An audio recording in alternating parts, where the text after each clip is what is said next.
കൂടുതൽ വാർത്തകളും വീഡിയോകളും കാണാൻ ഈ ചാനൽ സബ്സ്ക്രൈബ് ചെയ്യുക. കൂടെ ബെൽ ബട്ടൺ അമർത്തുക. Please subscribe our channel. നമസ്കാരം. എല്ലാ മാന്യ ജ്യോതിഷ പ്രേമികൾക്കും ജ്യോതിഷ വിശ്വാസികൾക്കും എൻ്റെ ഈ കുഞ്ഞ് എപ്പിസോഡിലേക്ക് ഹാർദവമായ സ്വാഗതം. തിരുവാതിര. പലരും എന്നോട് ചോദിക്കാറുണ്ട്, ഭർത്താവിന് ഐശ്വര്യം വരാൻ എന്താണ് ചെയ്യേണ്ടത്? ഭർത്താവിന് ഐശ്വര്യം വരാൻ എന്താണ്? നല്ല കുളിരണിഞ്ഞ മാസമാണ് ധനുമാസം. ഇനി വരികയല്ലേ, ധനു പിറന്നു അല്ലേ?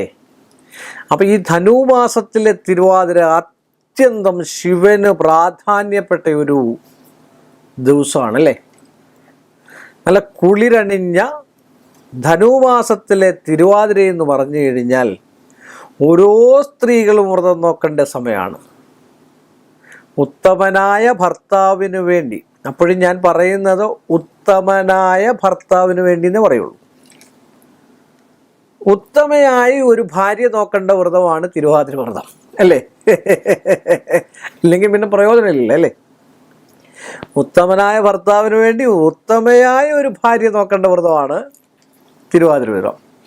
നല്ല നല്ല നല്ല കുളിരണിഞ്ഞ തിരുവാതിര എന്നാണ് പറയപ്പെടുക.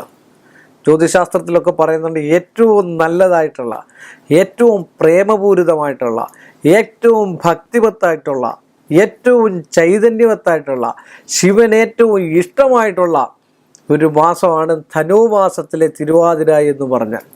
അത്ര ശക്തിമത്തായിട്ടുള്ള ഒരു വ്രതമാണ് തിരുവാതിര. പാർവതി ദേവി അല്ലെങ്കിൽ നമ്മൾ ശിവപുരാണം വായിച്ചു കഴിഞ്ഞാൽ അത് കൃത്യമായിട്ടുണ്ട് ഈ തിരുവാതിര വ്രതം എന്താണെന്നുള്ളത്. പലരും വിളിച്ചു ചോദിച്ചാൽ അപ്പോൾ തിരുവാതിര മാസമാകട്ടെ, തിരുവാതിരയാകട്ടെ എന്ന് വിചാരിച്ചിരുന്നു. അപ്പോൾ ഈ തിരുവാതിര നിങ്ങൾ ഉത്തമമായിട്ടുള്ള ഭർത്താവിന് വേണ്ടി ഉത്തമയായ ഒരു ഭാര്യ കൃത്യമായിട്ട് എടുക്കേണ്ട വ്രതമാണ് തിരുവാതിര വ്രതം. അദ്ദേഹത്തിൻ്റെ ആയുസ്സിനും ഐശ്വര്യത്തിനും സമ്പൽ സമൃദ്ധിക്കും. നാളെയും നിങ്ങൾക്ക് ചെലവിന് തരികയും മറ്റു കാര്യങ്ങളെല്ലാം എന്തും നിങ്ങളുടെ കുട്ടികളെ പോറ്റേണ്ടതൊക്കെ ഭർത്താവാണല്ലേ? ഭർത്താവിനെ ദൈവത്തെ പോലെ കരുതണമെന്നാണ് പറയുന്നത് എന്ന് പറയുന്നു.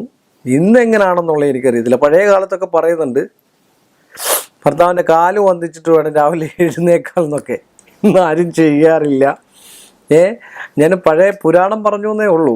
പിന്നെ ചെയ്യുന്നവർ ഇല്ല എന്നെനിക്ക് പറയാൻ പറ്റത്തില്ല. ചെയ്യുന്നവർ ഒരുപാട് പേരുണ്ട്. ചെയ്യുന്ന ഒരുപാട് ഉത്തമയായ സ്ത്രീകളുണ്ടല്ലേ? അപ്പം അവർക്ക് വേണ്ടി ഉള്ള ഒരു വ്രതമാണ് തിരുവാതിര വ്രതം.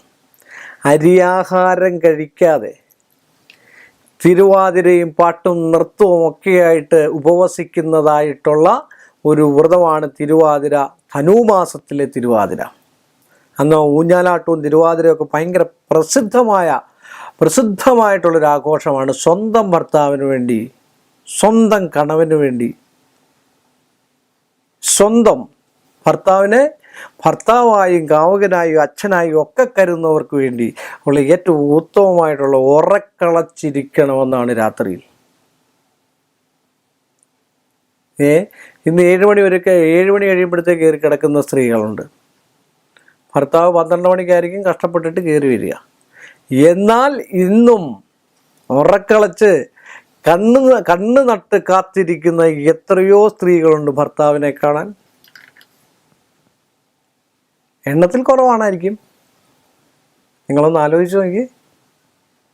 എന്തൊരു സുഖമുള്ള ജീവിതമായിരിക്കും. ഭർത്താവിനെ കാത്തിരിക്കുക, ഭർത്താവ് വന്ന് ഭർത്താവിന് എന്തെങ്കിലും ആഹാരമൊക്കെ വെച്ചു കൊടുക്കുക, സന്തോഷപൂർവ്വം പെരുമാറുക, എന്നാൽ അവരുടെ കുട്ടികളുടെ കാര്യങ്ങളൊക്കെ പറയുക, അന്യോന്യം പരസ്പര കാര്യങ്ങളൊക്കെ പറഞ്ഞ് സന്തോഷമായിട്ട് പിന്നെ ശുദ്ധവൃത്തിയോടുകൂടി ആഹാരമൊക്കെ കഴിച്ച് നല്ല സുഖമായിട്ട് ഉറങ്ങി പിറ്റേ ദിവസം രാവിലെ പോകേണ്ട കാര്യങ്ങളൊക്കെ പറഞ്ഞ് അങ്ങനെ എത്രയോ കുടുംബത്തിൽ ജീവിക്കുന്നുണ്ട്. സന്തോഷവും അനുഗ്രഹവും ലാളിത്യവും സമ്പത്തും ഒക്കെ വളരുന്ന എത്രയോ കുടുംബങ്ങളുണ്ട്. അത് അങ്ങനെ വളരണമെങ്കിൽ അവരവർ തന്നെ ഭാര്യയും ഭർത്താവും തന്നെ ചിന്തിക്കണം. ഒരാൾ മാത്രം ചിന്തിച്ചാൽ, ഭാര്യ മാത്രം ചിന്തിച്ചാൽ പറ്റില്ല നല്ല കുടുംബമാക്കണമെന്ന്. ഭർത്താവ് മാത്രം ചിന്തിച്ചാൽ പറ്റില്ല ഇല്ലേ? ഭാര്യയെ വെറും വെറും വേലക്കാരിയായിട്ട് കാണുന്ന എത്രയോ ആൾക്കാരുണ്ട്. ചെലവിന് കൊടുക്കാതെ, ഒരു നാണയം പോലും കൊടുക്കാതെ, സ്വന്തം ആർജിത സ്വഭാവത്തോടു കൂടി എല്ലാ കാര്യങ്ങളും ആ ആളിൻ്റെ കയ്യിൽ നിന്ന് മാത്രം മുന്നോട്ട് കൊണ്ടുപോകുന്ന എത്രയോ കുടുംബമുണ്ട്. എന്നാൽ തിരിച്ചുകൊണ്ട് ഒരു കാര്യത്തിനും ഭർത്താവിനെ അനുസരിക്കാതെ ധിക്കരിച്ച് നടക്കുന്ന എത്രയോ സ്ത്രീകളുണ്ട്. ചിലപ്പോൾ നമുക്ക് അമ്മയാണെന്ന് പോലും, രണ്ട് കുഞ്ഞുങ്ങളുടെ അമ്മയാണെന്ന് പോലും ലജ്ജയുള്ള സ്ത്രീകളുണ്ട്. ഭർത്താവിനെ വരച്ച വരയിൽ നിർത്തുന്ന സ്ത്രീകളുണ്ട്. ഭർത്താവ് എന്നാലും ഭർത്താവ്, ഞാൻ ആണായതുകൊണ്ട് തന്നെയല്ല, ഭർത്താവ് എന്നാലും എപ്പോഴും ഭർത്താവ് തന്നെയും ഭാര്യ തന്നെയായിരിക്കും, സംശയമില്ലാത്ത കാര്യമാണ്. അതിനുവേണ്ടി എല്ലാ സ്ത്രീകളും ധനുമാസത്തിലെ തിരുവാതിര നിങ്ങളുടെ ഭർത്താവിന് വേണ്ടി നിങ്ങൾ എടുത്തിരിക്കണം. നിങ്ങളുടെ കുടുംബത്തിന് വേണ്ടി നിങ്ങൾ എടുത്തിരിക്കണം.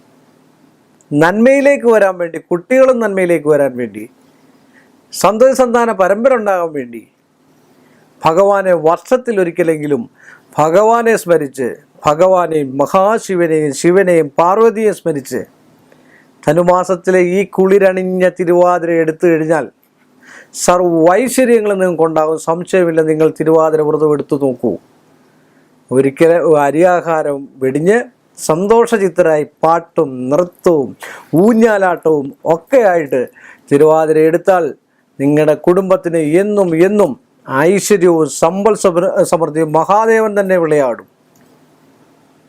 നൃത്തത്തിൻ്റെയും കലയുടെയും സ്വരൂപനായ, നൃത്തത്തിൻ്റെയും കലയുടെയും രാജാവായ, ചക്രവർത്തിയായ, ദേവനായ മഹാദേവൻ നിങ്ങൾക്ക് പ്രസാദമായിട്ട് തന്നെ വരുമെന്ന് പറഞ്ഞുകൊണ്ടും, ദേവിയുടെ സാന്നിധ്യം ഉണ്ടാവുമെന്ന് പറഞ്ഞുകൊണ്ടും, ഭാര്യാഭർത്തൃബന്ധം ദൃഢമാകുമെന്ന് പറഞ്ഞുകൊണ്ടും ഈ എപ്പിസോഡ് ഞാനിവിടെ വൈൻഡപ്പ് ചെയ്യുന്നു.